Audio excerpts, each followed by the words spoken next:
Does it say we're on? It says we're live. Hmm. I'm on our YouTube and it doesn't show it as live. It shows it as upcoming. Mm, Oh, it says we're live now. Hang on. says we're live. All right. How We're do I on. watch that? How do I turn it on? Okay. I think it's good. All right, we're just chatting here. Hi everybody. Hello. so, um obviously it's been a longish type weekend. Not longish. We were traveling last weekend or last week. Laura and I were up in Montana. That's why I had that beautiful background. If you go back to last week's show, um, just beautiful.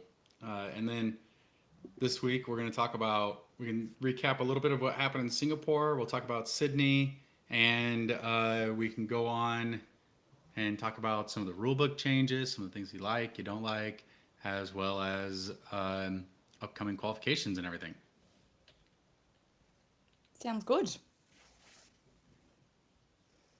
So, Bernice, I did listen to your recap show with UKHXR Ian Hmm. and um, and Flo, and I remember you said my name in there twice, but I don't remember what you were referring it to.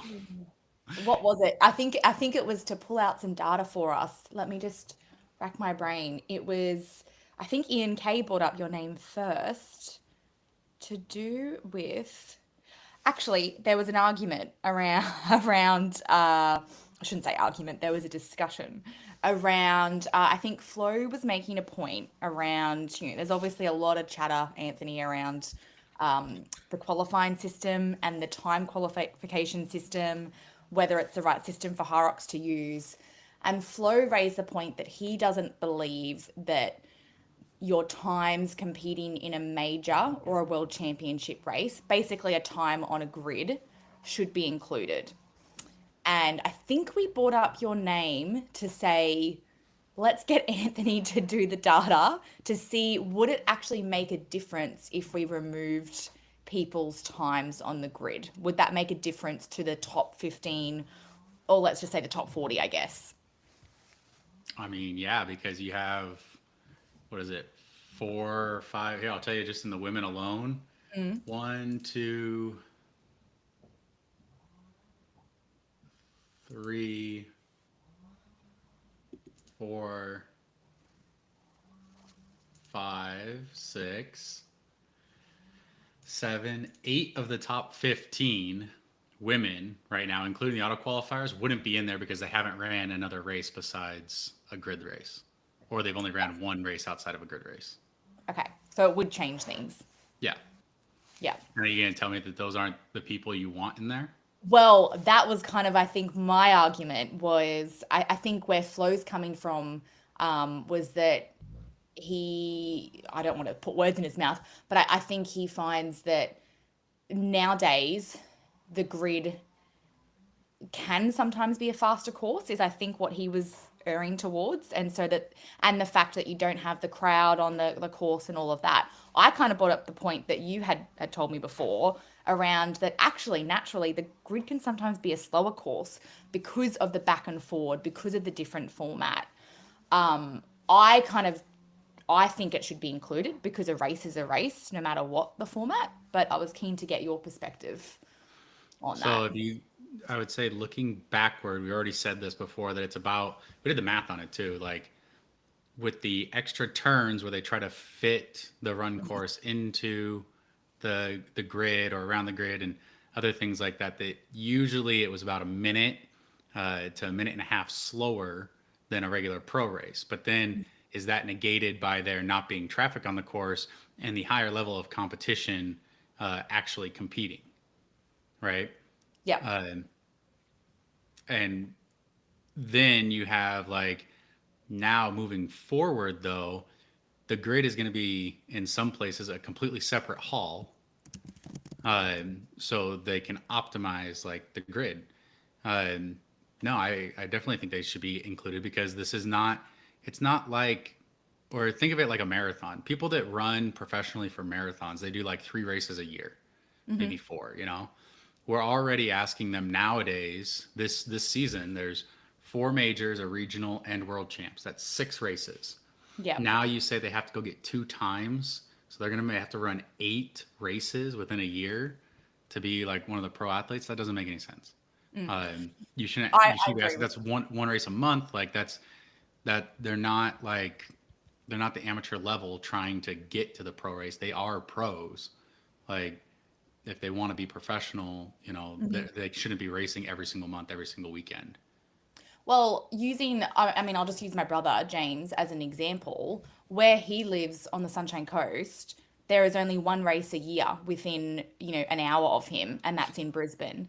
Like, so, technically, like, what other, I mean, yes, I do know he can fly to Sydney, he can fly to Melbourne, there's a few other races in Australia, but depending on where you live, it might be hard to locate those 2 races that you've So got to do on top of all the majors that you might be racing. we've been doing this for 6. This is going to be year 7 for Lauren and me. Like as a reference, in that time we've moved a few times, like between 2 cities.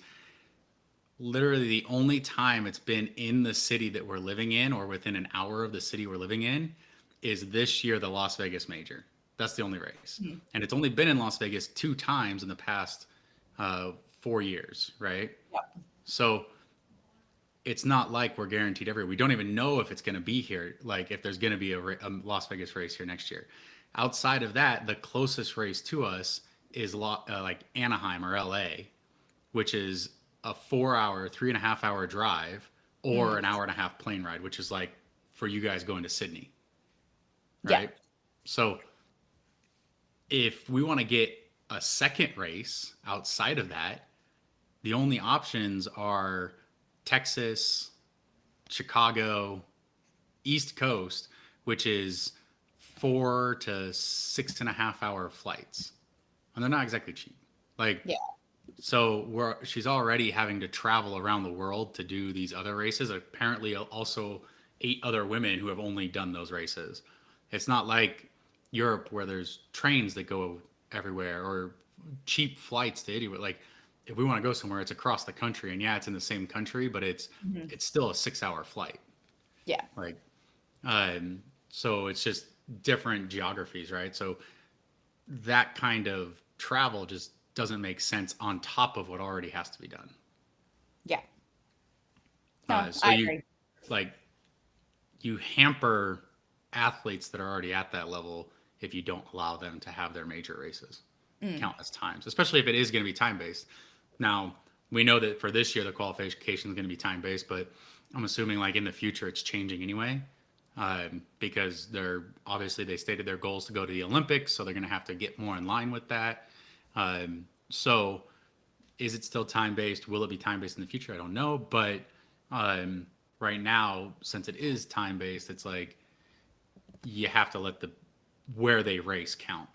Uh, Now, other things that they could do though, um, is there are courses that are more like outside of an acceptable range of speed, right? Yeah, the majors might be faster because it's just better competition.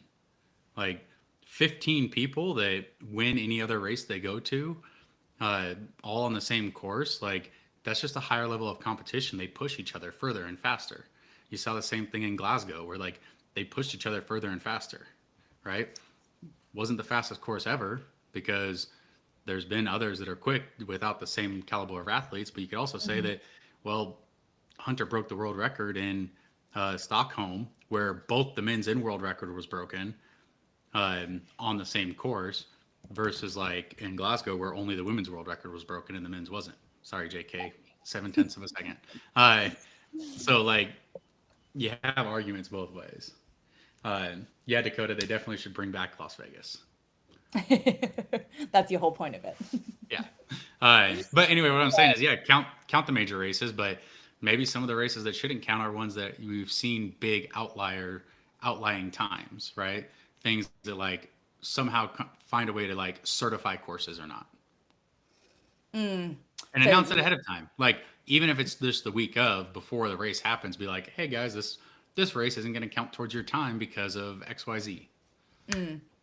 Maybe signature races that are outside don't count, but I everything else think counts. Like I'd rather see them try and fix the consistency with those courses before not I including I them. would rather, yeah, I think that's low on the priority list, and my priority list is like, hey, let's fix the consistencies within the same race, lane to Mhm. lane, and then Yeah. we'll expand like outside of that, course to course, and then whether or not something matters.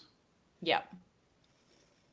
And at least they have the two. I mean, we'll get into the doubles in a second, but at least they do have it's the two average. So I know a lot of people talk about the fact that Berlin's a fast course. What's the other one that they say is a fast course? There's a couple around there, but yeah, like maybe you limit it. Maybe like, okay, there's gonna be these fast courses, but only the winner and anybody that finishes within 5% of the winner is allowed to use those times, or the winner and the top three or something. Like those are the Mm, only times that are actually gonna count. So maybe yeah, you get a fast time, you get a big PR, but you were like fifth place, then it doesn't count. I feel like Like once they start opening that door, they're just asking for feedback on every single race, aren't they? yeah, Yeah, there'll be yeah. arguments around why this course is the sleds are faster on this course than that one and all of that. But what's your thoughts, Anthony, around the doubles and for anyone listening who isn't aware that the doubles is pretty much the exact same qualifying system. The main difference being that it's only one time for the pairs to have to qualify rather than two average times. What's your I thoughts around one time? I don't know how to come at this because I love it. I Yeah. am glad for it because one time allows people that were partners or maybe that had a partner and maybe they were like, oh, I'm going to do doubles this year, but they can't qualify yet. Um, Now they only have to go once. The first major where the doubles is going to be at is in Hamburg, Mm, and not everybody's going to have access. There's literally not places with two races to qualify before Hamburg if somebody wanted to go with a new partner or something. Like they would have had to, in the past already, have done those races. So they hmm need to have only one time because like otherwise you wouldn't be able to qualify people.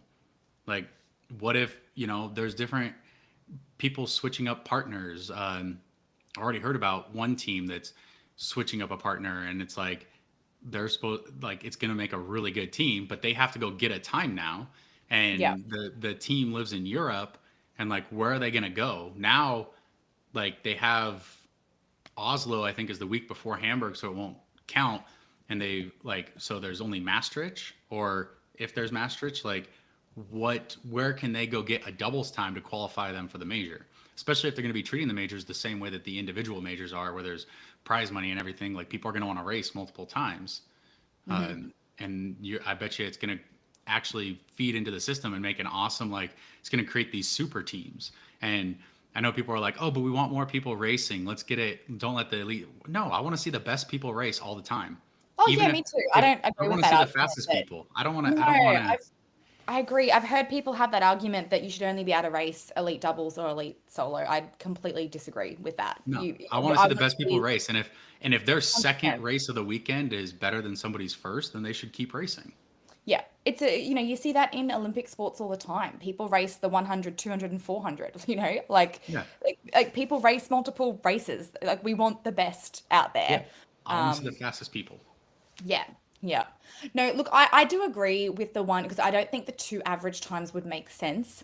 Because I think you're going to find that a lot of pairs just don't have enough races to go and race together. James Kelly and Jake Dearden live on opposite sides of the world. If they're going to team up again this season, when on earth are they going to get a chance to race twice in a season Yeah. amongst all their solo majors, for example? So I agree with the one time. I'm going to find it interesting how I guess it plays out for a few factors. Like one being that let's just say that we've got Rich Ryan who's qualified twice because he's raced with Paleo. I'm just making this up here, but I know he's raced with Paleo and he's raced with Ryan Kent or whoever. There's going to be a few on that list who will appear twice. They're going to have to, I guess, pick which teammate that they're qualifying for.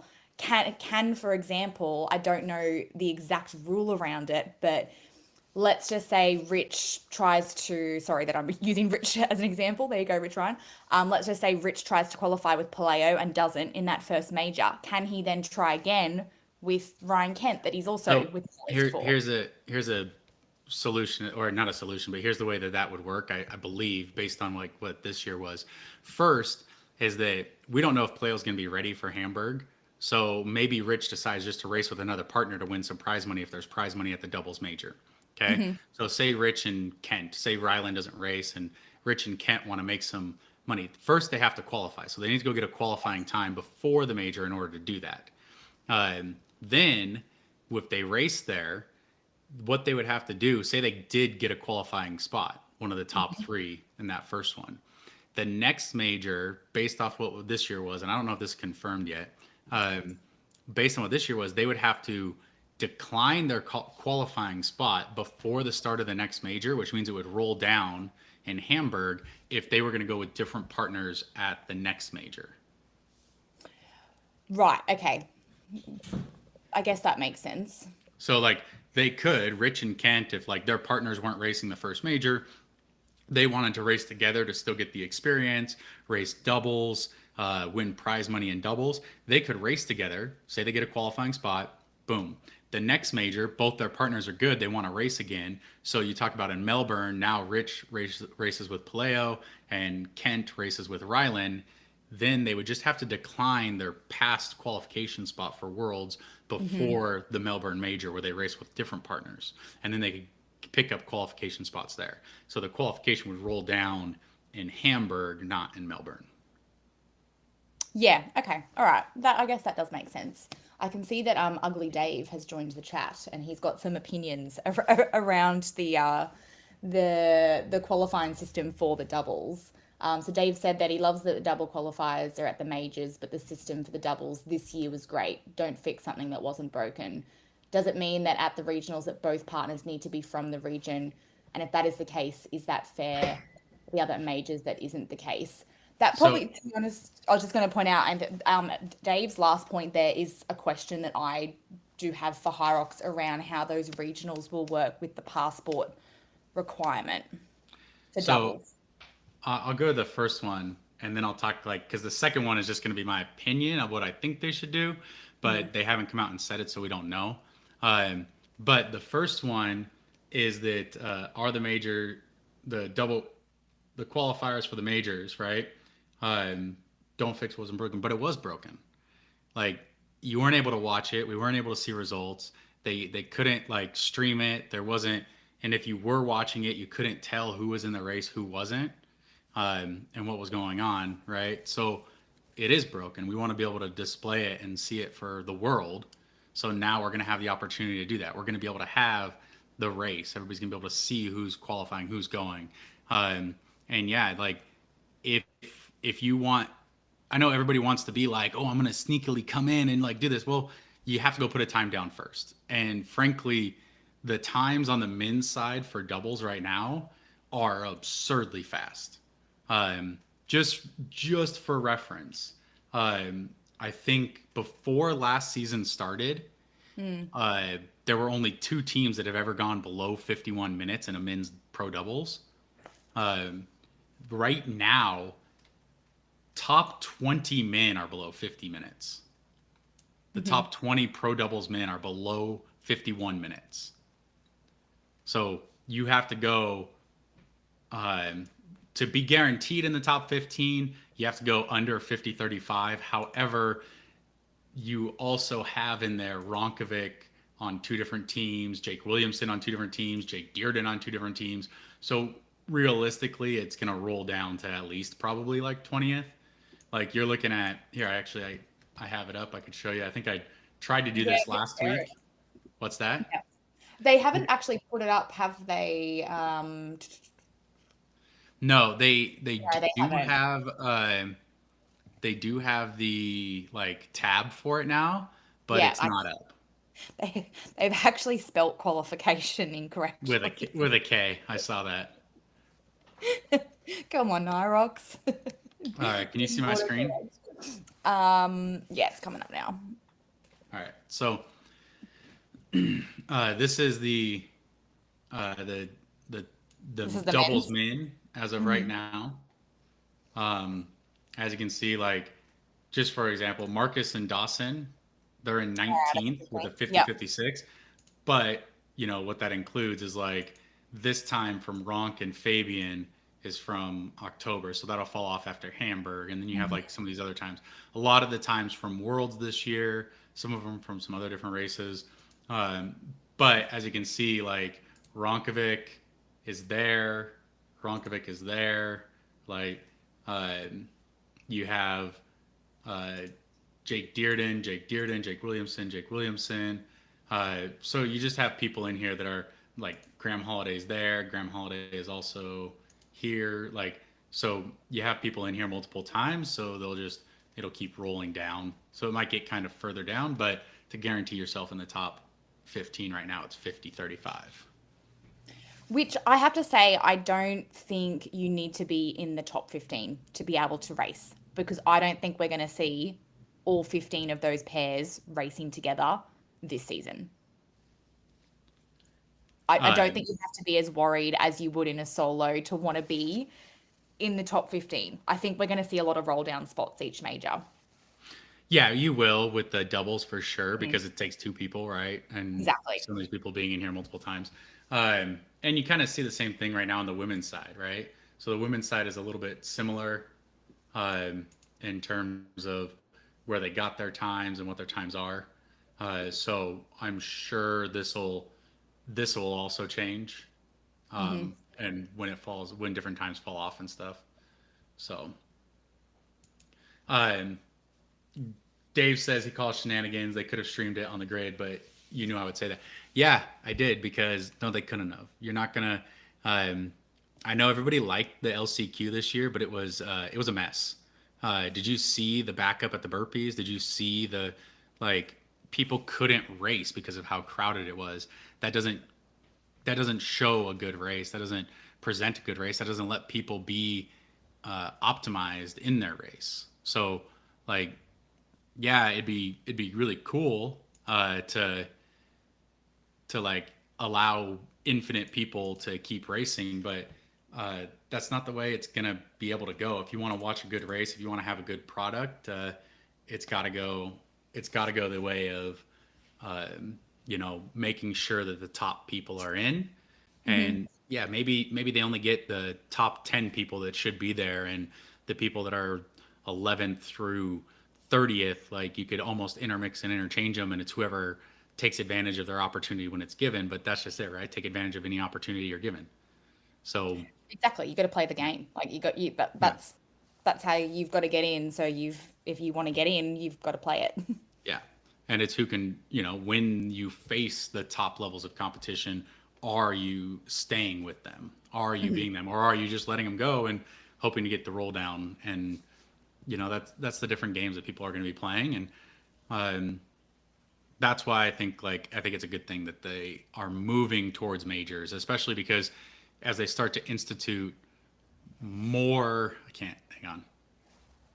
If they start to bring in more races that they want to do, um, like at Worlds. So already, if you're looking at it, like you got singles, you got relay, you got doubles. Like, what if these things start expanding and you got people racing 4 or 5 times at the Worlds weekend, right?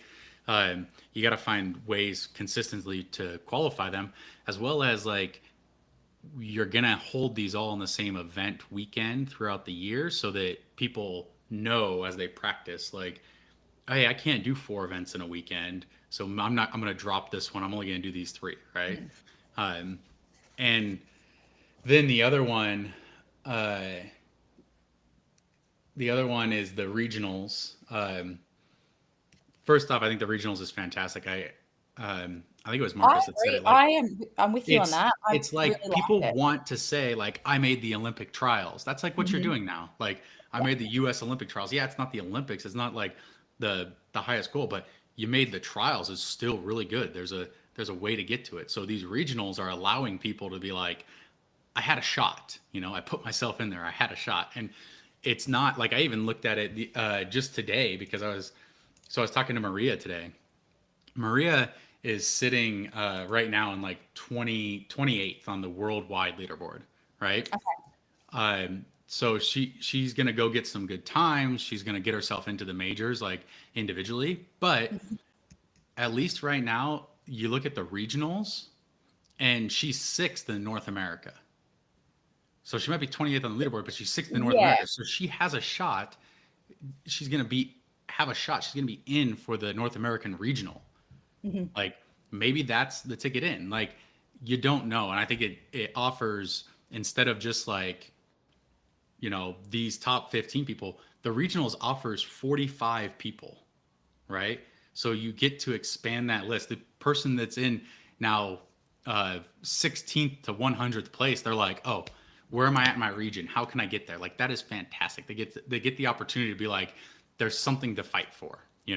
Like you look at a lot of the people who, on the men's side, Colin Steefer is always just right on that bubble. He gets called in. Grayson Kilgore, like these guys get called in to race, and now the regionals give that opportunity that they're going to be in the elite race. They're Yeah. number 6, 7, 8 in the region, and they're going to be in there fighting for it, and they're going to get that elite level experience from it, Yeah. and No, they get their I've opportunity to race on a grid. yeah, I've definitely come round to it. I think the only not even criticism, but when they announced it at the press conference, my original understanding was that it was kind of like having three LCQs rather than one. And what I mean by that is that I didn't realize that you'd still have to qualify. So I kind of liked that idea. But to be honest, the more I've thought about it, I've actually come around to the idea of no, I think it is right that we still have to have these athletes qualify within their region. I am going to be intrigued to see how the APAC region one goes in Brisbane in April next year, purely because, and this isn't anything against APAC, obviously, I'm very APAC biased, but Hyrox hasn't been around here for as long as it's been in America, in Europe. I'll be intrigued to see. I guess the times within that top 45 athletes who get to qualify from the APAC region compared to, let's say, the European times. But the reason why I'm not worried about that, Anthony, is there's one spot people have to remember. It's just the winner. Sorry, I shouldn't say it's just the winner, because let's just say It's the JK winner goes, with roll downs. it's the winner with roll downs. So, Like, and that's actually interesting, and that's going to bring us into this other question that Dave had. I know he said he has to run, but he'll catch it on the replay. That both partners have to be from the region. yes. I don't know the answer to this, and this is something I have on my list to ask a question about and get an answer about the next time I talk to somebody from Hyrox. But what what I'm leaning towards, what I think it should be, is treated just like all those athletes who have dual citizenship Hmm. or like residency and citizenship. So, for example, Bo Wills. Bo Yes. Wills lives in Europe. He's a New Zealand resident, right? He was born in New Zealand. So which region is he going to compete in his individual, right? And we'll get to this as well, but I think that's the way that they should treat athletes who are from different countries competing in a regional. So, Hmm. for example, Jake Dearden and JK, right? They're different regions. What they should do is exactly what they would do with an athlete living in Europe with a residency in APAC. They have to choose. You only get to choose one region. Which one do you want to choose? You guys want to go to Europe? Great. You're out of the APAC one. You guys want to go to APAC? Great. You're out of the European one. They should just make them choose which region they want to compete in. And yeah, one of their partners is going to travel further. Yep. What would happen if, let's just say in that scenario of Jake Dearden and JK, let's say they try to qualify at the, I don't know which one's first, but the Brisbane, let's just say that one. And London's then first. yeah, London's, okay, let's say London. They don't qualify for whatever They reason. don't get to go to APAC. You, They, you, what, they selected Europe. They don't get to go. You only get to go to one regional. what about if James wants to partner up with someone else that he's got a time qualification with? Like that, I guess, just playing devil's advocate, how would they manage that? I don't know. I think that's such a small. It That is. might It be is. only like 5 people throughout the year, maybe that it's such a small number, and they have to do it case by case. And the other thing we've got to remember is that I'm using, let's just say Jake Dearden, James Kelly, but let's think of majority of the Elite 15 solo athletes who competed this year in the doubles. They're most likely going to have already qualified through a major. Let's be honest. The ones I mean, you some of them, think yeah. I mean, at some that of them, point, you look at the regionals. There's going to be 9 qualifiers before the U.S. Regional takes place. There'll be 10 qualifiers before the European one, yeah. 11 before the APAC one, and then you have the last major that gives 3 more qualifying spots. Yep, exactly. Yeah. Yeah, it'll be interesting to see how it plays out. But I've the more thought I've given to it, I want to give them the benefit of the doubt. I think the system could work. And I do think, just reading between the lines, that eventually it might come down to that you have to be in the same region to qualify in the elite doubles if they're erring towards the Olympics. It's going As to they have to go go that as way. they go to the Olympics, yeah, but I mean, they talked about the Olympics for 2032, and we're not even in that Olympic cycle yet, which would be after True. 2028. So it could be So seasons away. for right now, we probably got 3 years of it. And then if they institute that requirement, then that's 3 years down the road. And if you have a buddy that you really like, I'm sorry, but now you have to find somebody from your own region. And you got 3 years. That means if you want to be somebody's partner who's really good, 3 years to try to catch up to them and be a viable partner. Yeah, because Yeah. then you start entering that Olympic cycle. And it's really like 7 years from now before the Olympics. I think as well, you just might naturally see, rather than Hyrox having to enforce it, you just might naturally see athletes now, because you've got to qualify, you can't just sign up to Elite 15 doubles qualifying race because you have to do a time qualification. I think we're going to naturally see athletes competing from the same region anyway. Yeah, I agree. You'll probably see a lot of that.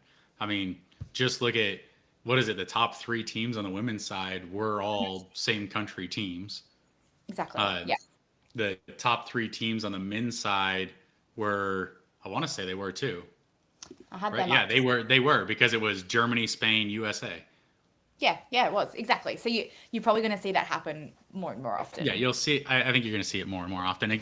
There's going to be special cases like right now, this year is Rich and Paleo, who Rich and Paleo are Paleo's living in the USA, but he's a Yeah. Spanish athlete, so like that's the type of situations you might see. Now, what I'm curious about is the when do the athletes need to declare for what regional they're going to do?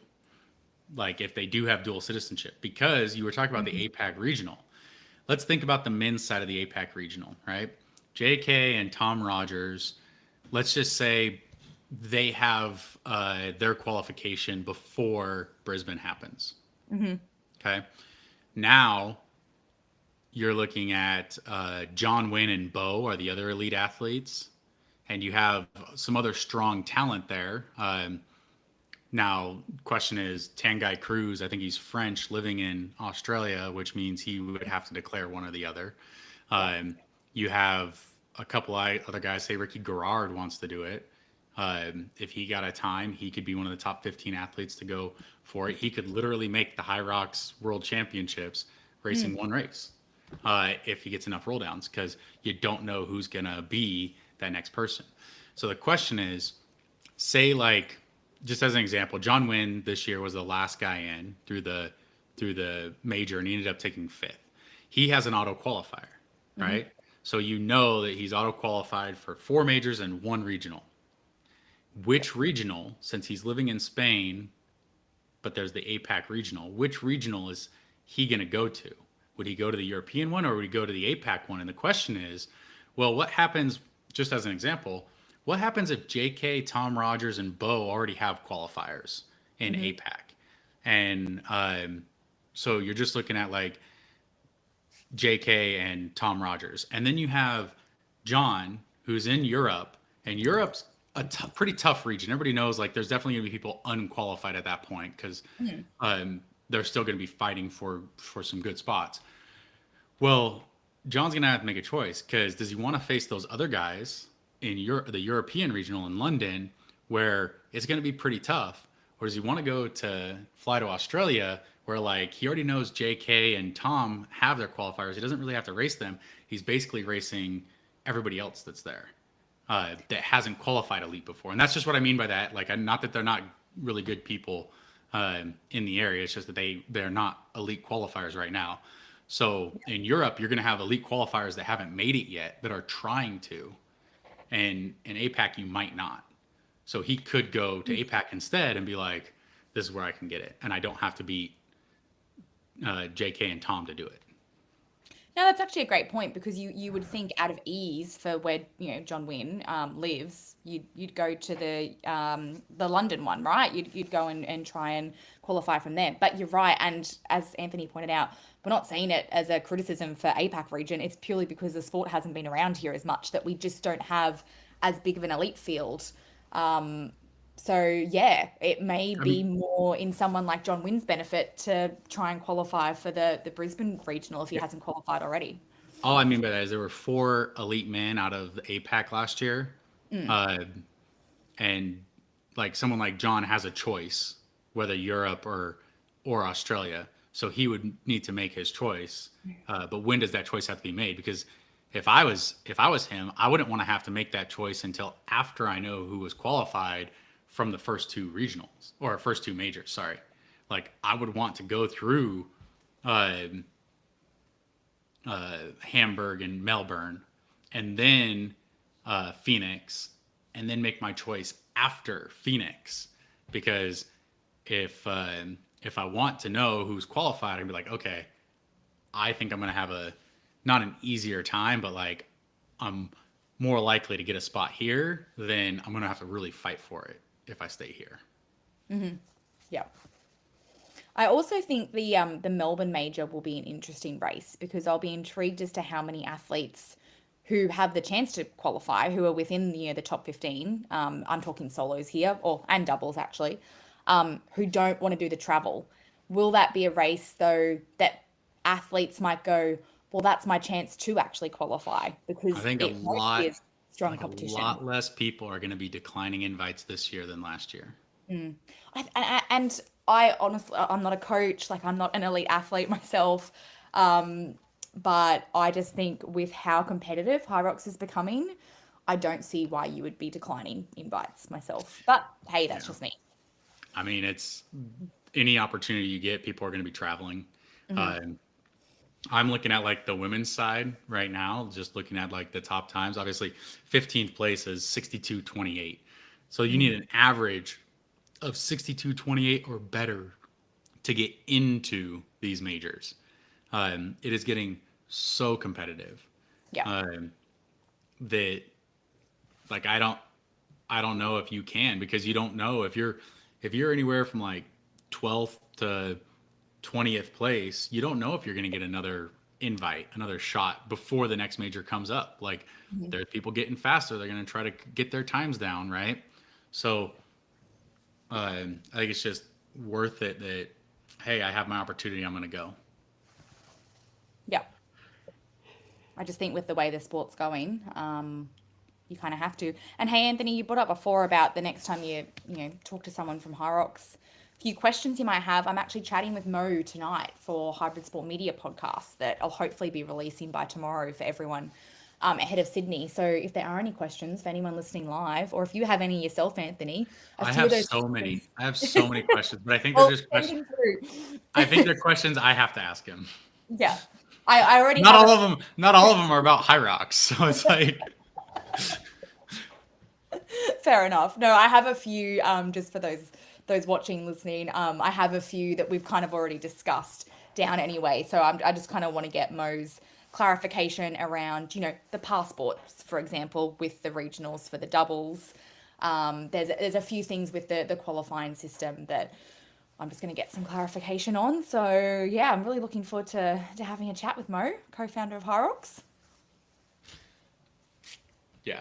Uh, no, that's good. Maybe I'll send you some questions after this. things I Go have for it. questions on. I mean, I did think I can even for anyone who listened to or watched our episode last week, Anthony has a brilliant idea around the penalty boxes. I personally think it's a great idea. So I did think I might even bring that up in terms of how they might be managing penalties I in the I future. don't so I don't know if I'm allowed to say anything about it yet, but I'll tell you after. Don't Okay, worry. oh fine. No, well, look, I'm excited for this next season. I mean, we've got Sydney that kicks off this weekend. We already had Singapore as well. Was there anything else, Anthony, we kind of wanted to talk about in terms of, um, yeah, rule book changes? I'm just trying to think what else has kind of come out recently from Hyrox. The rule book, that's right. Mm, The rule book came out, and um, what's interesting is like if you keep looking on their website, they have major qualification 2026 up, and you can click on American Championship, Asian Championship, European Championship, Elite Qualification, Elite Doubles Qualification, Men, Women. So we can see how it's going to be set up, hmm. but it's not updated yet, and neither are the all-time rankings. The all-time rankings are also not updated yet. Okay. So not everything is quite in there, but it does look like it's trending, like they're working on it. So that'll be interesting stuff to hear or to see soon. The other thing is the new rulebook. Did you have any questions on the new rulebook? Have you read through it? I've kind of skimmed through it. I'm just trying to think because myself, Flo, and Ian did kind of discuss it on our podcast last week as well. I mean, obviously, I think the main change was what we kind of just mentioned before around there's no more distance penalties. It'll all be time based. Um, I don't know. I'm probably a little bit on the fence with that one. I can kind of see why the distance ones, it's just too hard in the moment. And I have to say, being there live, particularly for the doubles races, is what I'm thinking about with the penalties that were given at the World Championships. Majority of those penalties were on the spot, which was actually brilliant for viewership because you kind of knew, you could hear it. And I think having watched back the live stream, you knew the only one, obviously, that was unfortunate was the one with Sinead and Lucy Proctor that they didn't know until they then crossed the finish line. They were announced winners, and then it was called back. So, but look, I guess that happens. Well, So, yeah. When you talk about that one, like, just for reference, I'll say it again. Um, so you can't challenge a penalty. Like even in this rule book and the past one, when they talked about the challenge system or the protest system, that's mhm, not a challengeable thing. A judge's decision is not challengeable. So the only thing you can challenge is distance reps or unsportsmanlike conduct. yeah, So if Hyrox hadn't called the penalty, um, then it wouldn't have been called at the finish line, mhm, right? So what happened is they started and have been doing a new like uh, video review, and from what I heard, just it wasn't that it was in the queue of stuff to be watched, and it just hadn't gotten there yet, and they were fast enough to cross the line before it was, but the penalty was still there, as in like it was supposed to have been called. yeah, Um, so that was just part of that. The new rule book, and so that was the old rule book, right? The old rule book had distance penalties like 5 meters if you stepped on the line twice, and so I'm not gonna argue with anyone about like should that be a penalty or shouldn't it be a penalty. Like they're saying it's a penalty, so that's a penalty. Okay, mhm, it's how you institute and how you like enforce these things uh, that are going to be important, right? Um, yes, so like we talked about last week, I told you like I think they should finish their 100th wall ball. They already have a mechanical screen there, right, or electronic screen. So why can't as soon as you finish the 100th wall ball, it just turns red and counts down however many seconds your penalty is, and you have to stay in your penalty box, and then you can cross the finish line. Then nobody can cross the finish line until they've served their penalty. And if you leave the box early, there should be another penalty, and that's what's assessed at the finish line. I Um, like it. It's the best that's idea to be completely like fair, it's the best idea I've heard so far. I think I actually I in my head I've updated it since then. Um, but like think about the drama. Think about what that's going to create. Somebody's throws their 100th wall ball and they're sitting there like ready to run to the finish line and they can't, and you see this big countdown. You see somebody else has like 95 wall balls and they're throwing still, and you're like, who's going to get there first?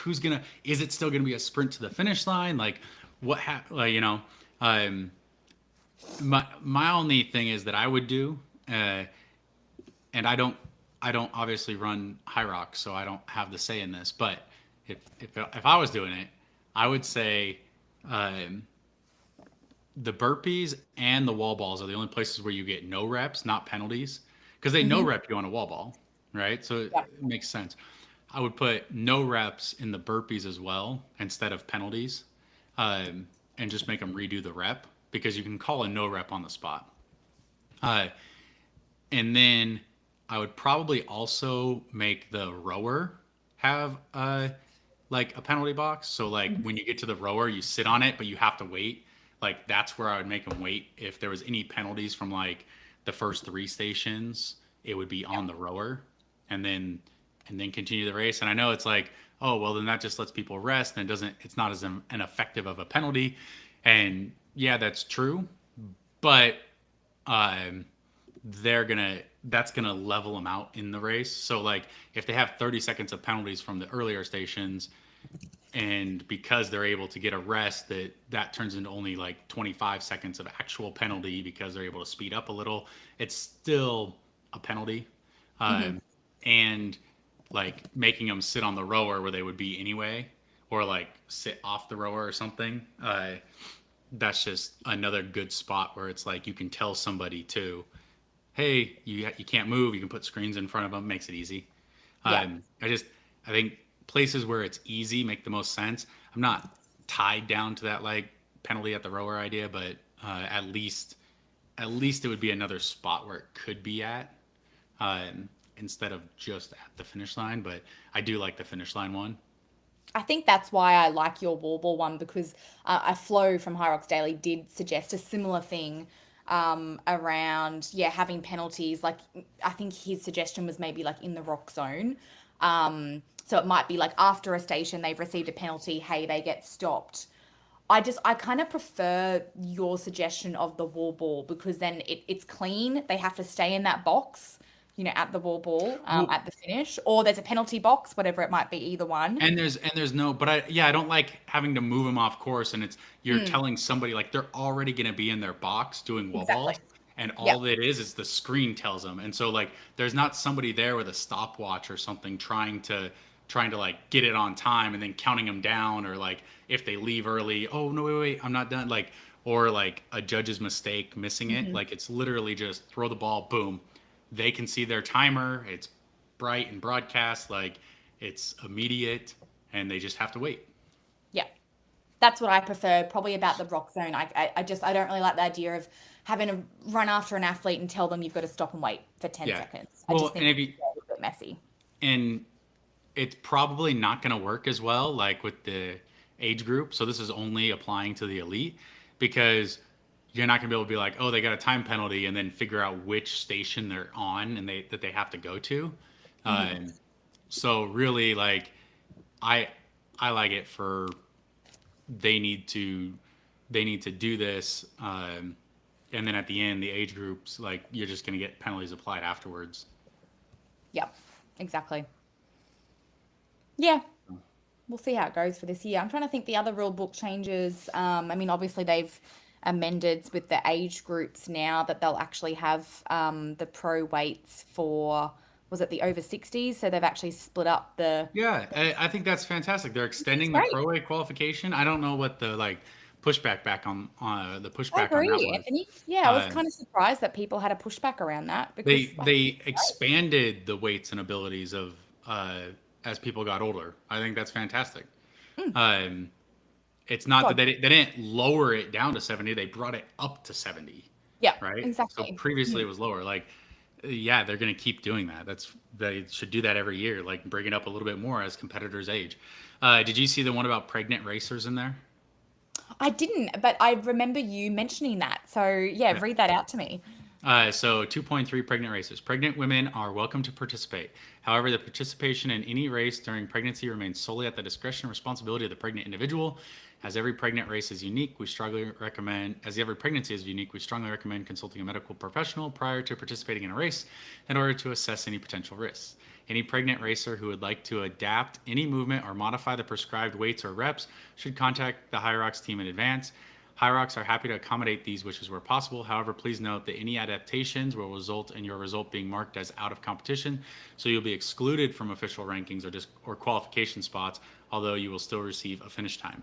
So I think that's really interesting because obviously, like some of the things are going to require um, pregnancy. Just obviously, my wife competed pregnant, so when Lauren was pregnant and she ran, there were like, hey, is this allowed? Is this allowed? And everything she did was actually standard through the rule book. And they were like, well, if your doctor says you can race, like you can race, I guess. Um, but um, like her burpees, she wasn't going to be able to fall to the ground, right? But she still met the standard because the standard was touch your chest to the ground, stand, and then jump. Mm-hmm. So she still met the standard on every one. She just was a lot like slower getting down to the ground, and then she would have to like lean. She almost like rocked over her belly, touched her chest, Get the and then test. went and then jumped. Mm-hmm. So like there's just like controlling certain things, but I think it's great that they're just saying that out loud. Like, yes, you can race. Consult a medical professional. If you need accommodations, we'll make the accommodations and we'll just make it as like out of competition because if you're not meeting the standard, you're not running the race to its completion. Yeah, But which is fair. they're Yeah, still meeting, they're still running the race and they're going to get a finishing time. Like great, fantastic. yeah. No, I agree. Maybe I'll reconsider and potentially race this weekend. There you go. Let's see it, Bernice. No, that's great. That's great that they're doing that. Yeah. I don't really think Um, there's much else in the rule book that I mean there were a few other changes. I mean, yeah, But there were plenty of other changes. I think there's some that like the chalk, they can only use the chalk provided hmm and at the stations provided. I think that's just to like prevent messiness and stuff, but it is gonna limit people. Like a lot of people in Chicago had their own piece of chalk on them, yeah, so um, obviously that's not going to be allowed anymore. And then you look at like I don't know some of the other things. I've read through this, but I don't remember off the top of my head exactly everything. So um, I think it's interesting that they talk about the burpees 30 centimeters. They like listed it as 30 centimeters. It's like great, you know, how are we going to measure what 30 centimeters is? But really, if people are worried about the difference between 30 and 31, then you're pushing the line too much, and you're you're waiting for that yellow card. If you hmm just if you just do 20 centimeters, you're never going to have to worry about it, yeah, right? Um, so and there's obviously a bigger gap there. Maybe it's hard for somebody to get down to do that distance. That, mm. but we'll see. Yeah. I think people get too caught up on that stuff. Yeah.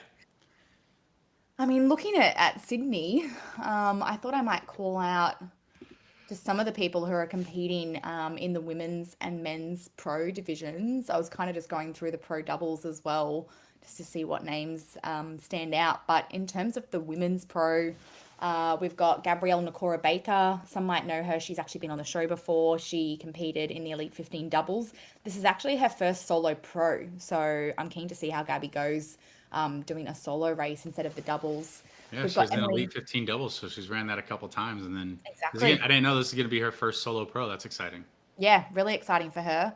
Emily Amras, she has raced a few solo pros, but she was also in the Elite 15 doubles race in Chicago as well from a roll down spot after Melbourne. Jessica Coughlin, Brie Garaffa, Katie Mahoney, Meg Martin, to a lot of the Australians, I think these names would be fairly familiar. These athletes, they've all kind of placed, probably podium spots, if not, top five at Australian races. Sophie McConnell, Katie Minogue, Sydney Royce, I know came second last year in the women's pro.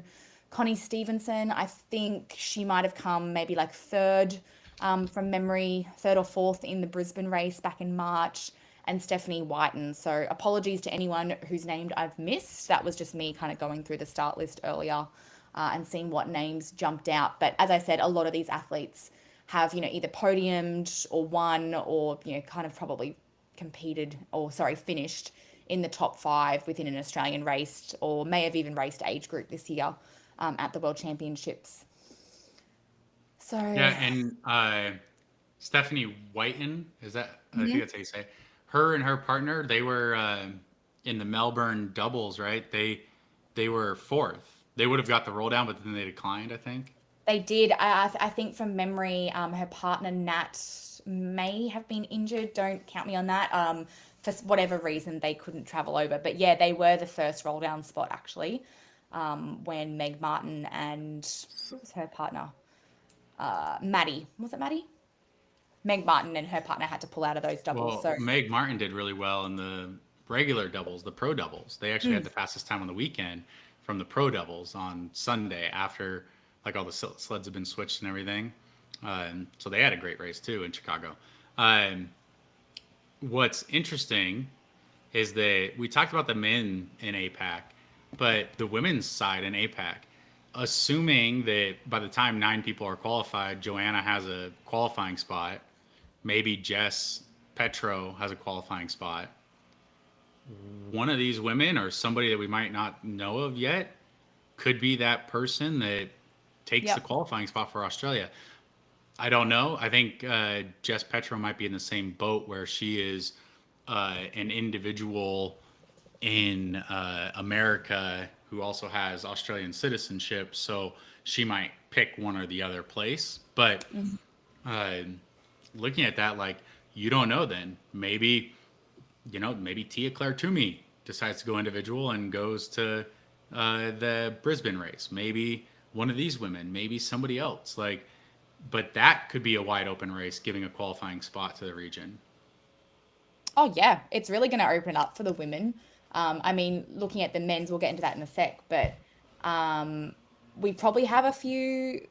Oh, you know what? It's going to really open it up for the men as well because let me just, I'll read out a few of the names that are competing this weekend. But similar to what you were saying earlier, Anthony, that if JK, Tom Rogers, and John Wynn already have their qualifying spots from majors, it really could open it up to any one of these men. We've got Dexter Buchanan. He's won. Oh, I think he may have won New Zealand this year. He's at least won one pro race, and he's kind of podiumed a fair few here in Oz. He's originally from New Zealand, which is why I think he might So have he won New won Zealand race. Melbourne last year Was it Melbourne? Okay. with a 58.53. hmm He ran a 58.53 in Perth last year and came in second. To Tom Rogers, I think. Yep. And he was third in Auckland with a Third in 60.30. Auckland. I'm trying to think who actually won Auckland. Was it Tom? Maybe. I think I don't maybe think Tom Tom. competed in Auckland, but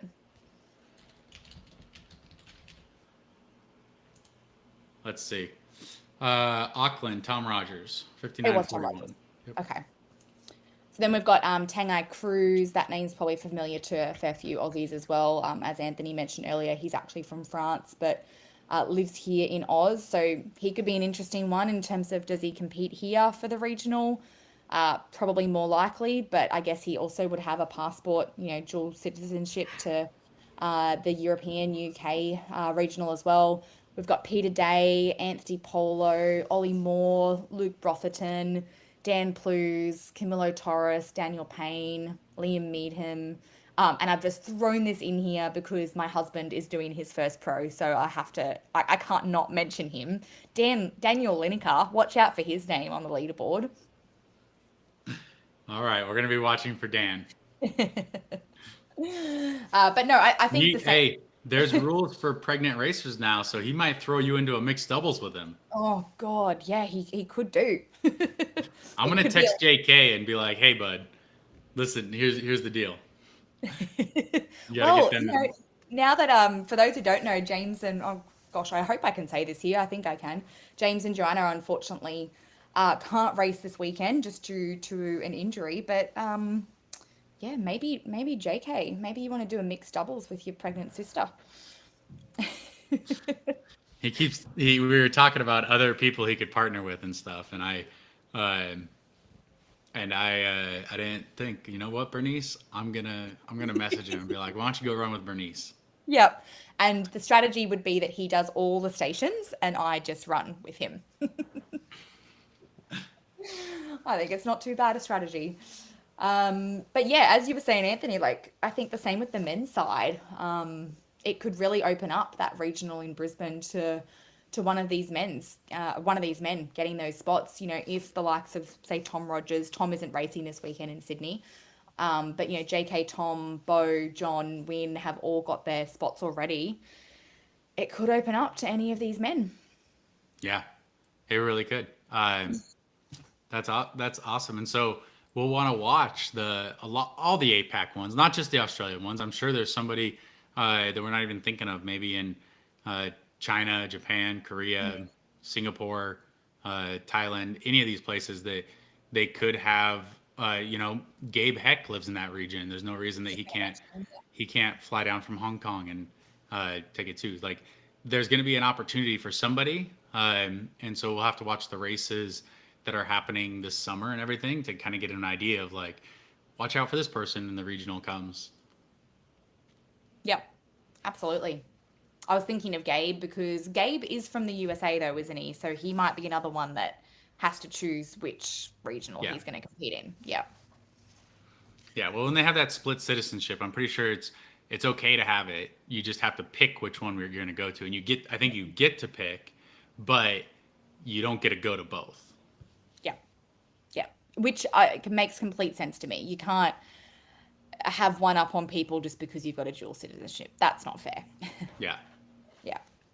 But I guess I should point out, Anthony, that this weekend is the biggest Hyrox race ever. So I keep hearing a kind of mixture of numbers, but definitely over 20,000 athletes competing is what I have heard. I've in heard Sydney. 21,000, yeah, in Sydney across 3 days. Massive. So the other thing I should point out is there might be some athletes that haven't even competed yet that we're going to see this season in the APAC region. If we've got 21,000 athletes competing across this weekend, That is huge. I didn't oof. realize it was that big. I know that there's like, what's that? Is it London? That's going to be 5 days this year or something. Mhm. Um, I think or London may beat it when that weekend that when that race comes yeah, there's around. there's like there's another big one coming up, but that is really big. A 3 day event with 20,000 people. Like, we'll see what the numbers are afterwards, but wow. Yep, absolutely massive, And they're absolutely. talking they're talking about over 100 events this year. Hmm. So 100 events with 20,000 people at each one. You're looking at 2 million participants, Yep. right? Yeah. That's- I'll let you do the maths, but yeah, I that don't sounds I about don't think I mean, they're not all going to be like that, but that right. is wow. Yeah, just huge. To fit that many athletes competing into 3 days, I think, honestly, kudos to Hyrox. Like, that is um, a lot of athletes to fit in. So, yeah, the demand is huge down here, as it is kind of everywhere at the moment with all these races. I mean, I know Melbourne, I think I've heard is going to be, I don't want to say this in case it's not, but I think I've heard that one might end up being a 4-day event. So Wow. that could be even bigger. They're going to get weekend to weekend events here coming up. Yep. Did you Who knows? see Singapore last weekend? They had like uh, Hmm. corporate divisions, and so I wonder if they'll end up doing something like that, where it's like, back to back weekends, and during the week there's just like uh, companies bring their teams there for corporate races or something, Yep. and that leaves a reason to leave it set up, and you get double weekends of racing. Mm. Yep. And who knows if they'll, that 5-day event that you're talking about, was that London, was it? That's going to be a five I don't day. know. I don't know if London's been announced yet or if it is, Mhm. but I'm sure that they just did. Was it Birmingham? That's 4 days. I think so. I would have to check. And Yeah. so Yeah. I mean, if they tagged on, didn't they do 5 days in Glasgow? Yeah, because they had the Did have a major, major and on yeah, the they had the Wednesday. that's.